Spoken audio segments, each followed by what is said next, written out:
أعوذ بالله من الشيطان الرجيم بسم الله الرحمن الرحيم الحمد لله رب العالمين والصلاة والسلام على سيد الأنبياء والمرسلين أبو القاسم محمد اللهم صل على محمد وآل محمد وعلى أهل بيته الطيبين الطاهرين لا سيما بقية الله في الأراضين روحي وأرواح العالمين لتراب مقدمه الفداء. السلام عليكم.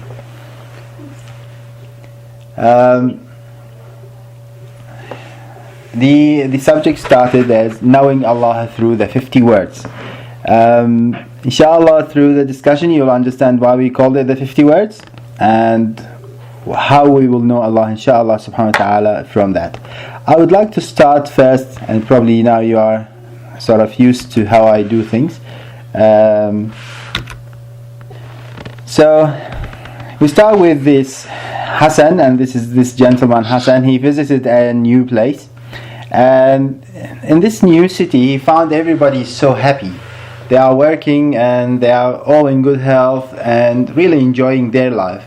And he came here to work and he did not understand why everybody is happy. So he did ask them, and they said, well, I mean, why should we not be happy? Because we have a very good king. He provides us with everything we need. So he was excited. That's interesting. Everybody happy in this city. So he decided to go further. He spent the night, and in the morning this gentleman came and told him, I hear that you won't work. Do you want to come and work with me? So he did go to work with him. So subhanallah, from the first day he does have a work, and he was really enjoying it. He enjoyed working with this gentleman, and this continued until one day he was really sick. So he couldn't go to work, and he spent the day at home in bed. But for his surprise, he found a gentleman sitting beside him, reciting dua for him and looking after him. And he said, who are you? He said, well, the king has sent me to you. So that's very strange. So first the king sent the first man to give me a job, and now he sent another one to look after me. Apparently this is very good king. I really want to know him. So he decided to go and to go all the way to the king. But the problem is he cannot see where the king is living. So he decided to go in the road to that king. And while he's walking, another gentleman came to him and told him, what are you doing, Hassan? He said, well, I really want to see or to know this king a bit more. He said, well, probably it's a bit difficult road, but I can help you and advise you how to go there. So he asked him, if you love someone, how can you be closer to him? And Hassan said, well, I should know him better, and then I need to know what he likes, so then we can share something together and we start acting like a friend to him. He said, well, if you want that, then let's see how he wants you to know him. So this king has introduced himself in this way, and inshallah we all start with how the king introduced himself to us. So do you know who's the king then? Do you? Yes. Good. So that's how Allah introduced himself to us. Let's listen to it. الله لا إله إلا هو الحي القيوم لا تأخذه سنة ولا نوم له ما في السماوات وما في الأرض من ذا الذي يشفع عنده إلا بإذنه يعلم ما بين أيديهم وما خلفهم ولا يحيطون بشيء من علمه إلا بما شاء وسع كرسيه السماوات والأرض ولا يؤوده حفظهما وهو العلي العظيم. Allah, none has the right to be worshipped but He, the ever-living, the one who sustains and protects all that exists. Neither slumber nor sleep overtakes Him. To Him belongs whatever is in the heavens and whatever is on the earth. Who is he that can intercede with him except with his permission? He knows what happens to them in this world and what will happen to them in the hereafter. And they will never compass anything of his knowledge except that which he wills. His footstool extends over the heavens and the earth, and he feels no fatigue in guarding and preserving them. And he is the Most High, the Most Great. Sallu ala Muhammad wa ala Muhammad. So the question is, why this verse? Why Allah introduced himself to us in this verse, and why is it important? I will actually use what our Prophet ﷺ told us. Our beloved Prophet says, the master of the Quran is Surah Al-Baqarah, and the master of Surah Al-Baqarah is the verse of Kursi that we just recited. Oh Ali, he was talking to Imam Ali. It has 50 words, so it should be words. In each word, 50 blessing. So that's why we are going, inshallah, through the 50 words to see how can we know Allah, inshallah, better, and how that can hopefully help us in our life. Any questions till now? No? Who's playing with the keyboard? It's a bit loud on my side. If you want to. Oh, yeah, sorry. I'm just writing notes down. Oh, okay. Okay, I'll try quieting it down. If you want to mute it, and then if you want to ask a question, you can put it again. Oh yeah, sure. All right. So we start, inshallah, with Allahu la ilaha illa hu. I will not take a lot in this, explaining what Allah means, because this is a name that He chose to Himself. And it's been said it's the collection of all His Asma'ul Husna. All the good names is collected in Allah. So in reality, Allah is the great name of Allah. And if we know its reality, He can help us a lot. But I'll go to La ilaha illa hu. To start with of La ilaha illa hu, which is no God but He, I'll start with this. All of you like these things, right? Unfortunately, you do. I have to confess, I use them also in a good way. But if we take one of them and we think about it, how many people have made them? So could it be 3? Yes. Yes. So most probably, yeah, it can. Probably many more. Could it be 2? Yeah. Also, it could be. And could it be 1? Yes. Definitely could be. Could be none. Could it be none? No. Cannot be. There should be a maker. This is very simple logic, but it's very profound in the same time. There should be a maker. Things does not come. A system like this does not come by itself. So I would not give a lot of time to prove His existence, because it's prevailing that there should be an existence who brought these things to exist. So I'll go to the second thing. I know we are not going to play a game, but just imagine we are playing a game. And this game, you have this paper, and it has drops, and each one of you is holding it. Then I will give you some hidden message. One of you will be a pink, holding pink, and the others blue. So only when I say pink, you have to what they call it, pull it. So let's imagine that of these 6, 4 will get pink, and all of you now waiting for this, and I will say pink. What will happen? Definitely that will happen, right? Yeah. So if anything get pulled from many sides, it get ripped apart. Agree? Yeah. Simple logic? Alright. Let's take this further. If we go to a country, so this country, if it is ruled by many kings, what would you expect to happen? Obviously. War?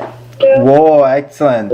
That's exactly right. Heaps of wars, and that's actually, we know those who love history and study it in the school, they would know that so many wars in this country because so many kings there. And wars can do what? If they keep on fighting and fighting, it will rip the country apart, isn't it? So what we saw with the paper, it can happen in reality. And the only thing is, only if one king can control it, things can stay apart. Let's take another example. The whole universe. So we started with the paper, to a kingdom, to the whole universe. If the whole universe is ruled by many kings or many powers, what will happen to the galaxy? If each of the stars want to control the others, what will happen? Destruction. Total destruction. Well done. That's exactly what will happen. Right. Let's go now to the smallest, to the atom. In this atom, what happens if each proton want to control and take over? That would rip the atom apart, isn't it? It will be ripped apart, and that would be a nuclear bomb. So reality is, if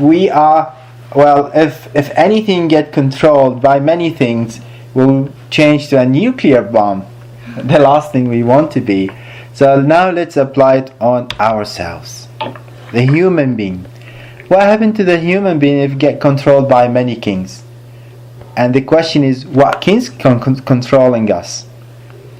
In the old days, what's the old kings? Do you know these? Yes. Who are they? It's the Greek gods and goddesses. And this is Jupiter. Do you know Jupiter? Is that Zeus? I thought it was Jupiter. Right.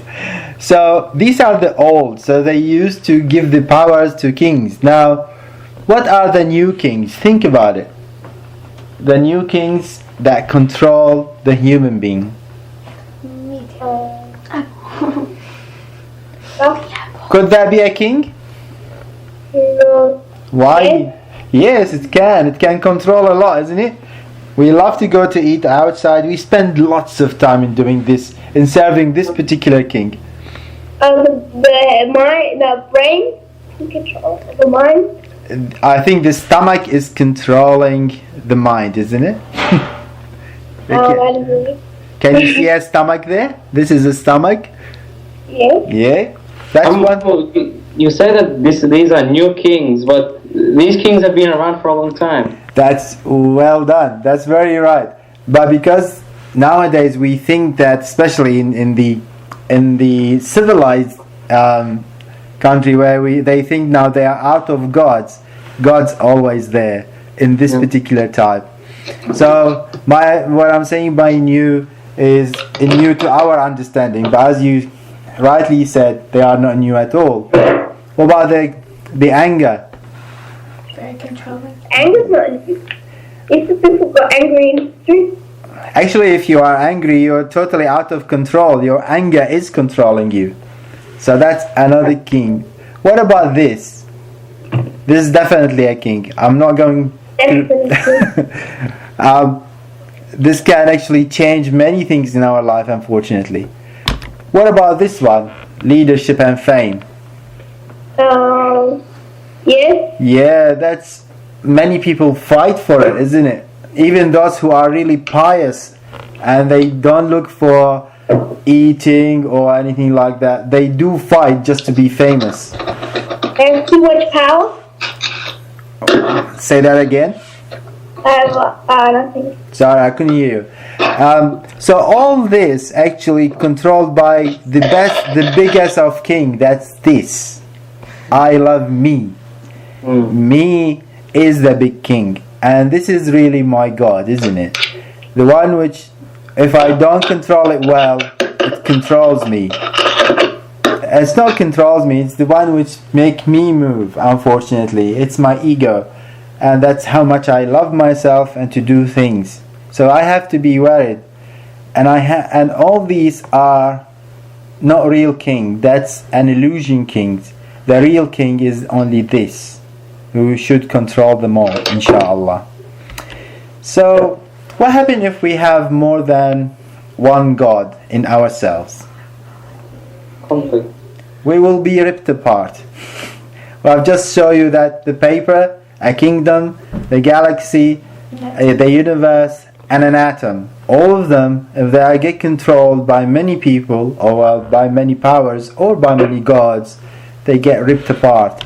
So we have to be really careful. If we play this game, and once upon a time we played it, if we have two teams, and one of them will have his eye covered, and he will have 3 people to guide him to each place, and we give each of these people a different plan. So in reality they think they are right and they are not. So if 3 guides guide this poor man to reach to the treasure, would he reach it? No. No. And that's exactly what happened when we have more than one king. So if we have these kings, the king of desire, the king of anger, the king of fame, all interfere with the real king, we will go all over the place. So I need to decide where my loyalty is. Is it to my stomach? Is it to my anger? Is it to my me? Or is it to Allah? Allah. All of us would love to say that, but I will leave that to you really to decide between you and yourself, who am I following? So I'll give you this. Let's work with this gentleman who called Zayd. So Zayd is a pious, it's a very nice gentleman like all of you, and he tried hard to be good and pray and all these things. But he had also, as any of us, for example, he loves soccer so much, and each one of you would love something. One of you love computer, one of you love, I don't know, cricket, whatever. But he really spent good time in there. And then when he put all his energy in it, he get tired and then he comes back to eat, right? And then, you know, if you are tired from soccer or from any game and then you come to eat, your stomach will take the energy. What will happen to you? You feel very tired. You want to do some work, and that's where you end with. What did he miss? His work. And what else? Yeah. Right, actually he should have prayed somewhere. There's no time for it. What took his time? Playing. Why did he play? Taking that fun. Because he his eyes controlled him. Because he loved it. So there's some desire has pushed him to that. It's nothing wrong with soccer or eating or working. All of them right. But if what controls it is me, it will go to me rather than to Allah. So how can I find under whose influence a person is? Think about it. If I go to a new school and I have a group of people, a group of students, and I want to see that particular man, who does he love? How can I know that? Or who he want to go with? What do you think? You see how loyal the person is? Loyal to whom? To the particular group or something like that? Yeah. You're right, yeah. So the first thing you would notice that what is he always talk about? What's always with him? What he thinks about? What's his interest? What takes most of his thinking? So if somebody talks, for example, if you've seen somebody who always talk about the games, you know that he's involved totally in that. If somebody talks always about food, he's so much involved in that. So you can actually, right from the beginning, for example, somebody talks about a person, so you know he wants to be, or a group, he wants to be with that person or that group, isn't it? That's how you decide. So if I want to know how much I want to be with Allah, let's look at myself and see how much I talk about it, with myself at least, with others. When I want to see anybody around me to see where is he, what does he want to do, and where is he going, probably that's the way to go, isn't it? So these are the partners. When something taking most of my time, it is the partner. When Allah said La ilaha illallah, so He should be the only one, and there should be no partner with Him. So this is the end for today, and the weekly exercise that we would like to go through. First, the most important thing is to try to memorize or listen to Ayatul Kursi, because that's how Allah recommended us to know Him, and that's the best way to know Him, inshallah. The second is we apply what we took today. What could be the meaning of this verse? وَمَا يُؤْمِنُ أَكْثَرُهُمْ بِاللَّهِ إِلَّا وَهُمْ مُشْرِكُونَ. And most of them believe not in God without associating other partners with Him. This can be frightening, because He's talking about us, and He's saying that all of us who we claim that we are mu'min, we do have some, what we call in Arabic, shirk, but to understand it better, we take other partners. So each one of us really need to find out, think about it. What is the thing that takes most of my time? And this is the partner of Allah that I need to work, inshallah, in these 3 months to remove this from myself. Do you think that's doable? Inshallah. Inshallah. So it's up to you, either you tell me or tell somebody, because alone usually is difficult to do it. But if we can find at least one God in ourselves and get rid of it, it usually helps if we tell somebody that's how we are working with. Alright? Any question? Let's do salawat first, and you think. Sallu ala Muhammad wa ali Muhammad. Allahumma salli ala Muhammad wa ali Muhammad.